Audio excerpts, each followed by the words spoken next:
আরও একটি লঘুচাপ সৃষ্টি হচ্ছে সাগরে।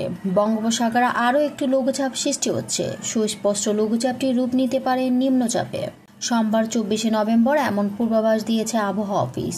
আবহাওয়াবিদ খন্দকার হাফিজুর রহমান জানিয়েছেন, দক্ষিণ আন্দামান সাগর ও তৎসংলগ্ন এলাকায় অবস্থানরত সুস্পষ্ট লঘুচাপটি একই এলাকায় অবস্থান করছে। এটি পশ্চিম উত্তর পশ্চিম দিকে অগ্রসর হয়ে আরও ঘনীভূত হতে পারে। আগামী 24 ঘন্টার দক্ষিণ পশ্চিম বঙ্গোপসাগর ও তৎসংলগ্ন শ্রীলঙ্কা উপকূলীয় এলাকায় আরেকটি লঘুচাপ সৃষ্টি হতে পারে। উপমহাদেশে উচ্চচাপ বলয়ের বর্ধিতাংশ পশ্চিমবঙ্গ এবং তৎসংলগ্ন এলাকায় অবস্থান করছে। মঙ্গলবার 25 নভেম্বর সকাল পর্যন্ত দেওয়া পূর্বাভাসে বলা হয়েছে, অস্থায়ীভাবে আংশিক মেঘলা আকাশ সহ সারা দেশের আবহাওয়া শুষ্ক থাকতে পারে। ভোরের দিকে দেশের কোথাও কোথাও হালকা কুয়াশা পড়তে পারে। সারা দেশের রাত এবং দিনের তাপমাত্রা সামান্য কমতে পারে। মঙ্গলবার সকাল থেকে পরবর্তী 24 ঘন্টার পূর্বাভাসে বলা হয়েছে, অস্থায়ীভাবে আংশিক মেঘলা আকাশ সহ সারা দেশের আবহাওয়া শুষ্ক থাকতে পারে।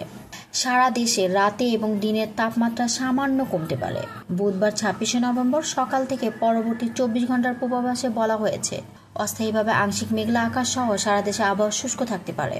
সারা দেশের রাত এবং দিনের তাপমাত্রা প্রায় অপরিবর্তিত থাকতে পারে।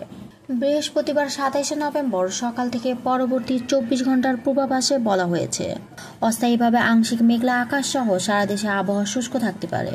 সারা দেশের রাত এবং দিনের তাপমাত্রা সামান্য বাড়তে পারে। শুক্রবার 28 নভেম্বর সকাল থেকে পরবর্তী 24 ঘন্টার পূর্বাভাসে বলা হয়েছে, অস্থায়ীভাবে আংশিক মেঘলা আকাশ সহ সারা দেশের আবহাওয়া শুষ্ক থাকতে পারে।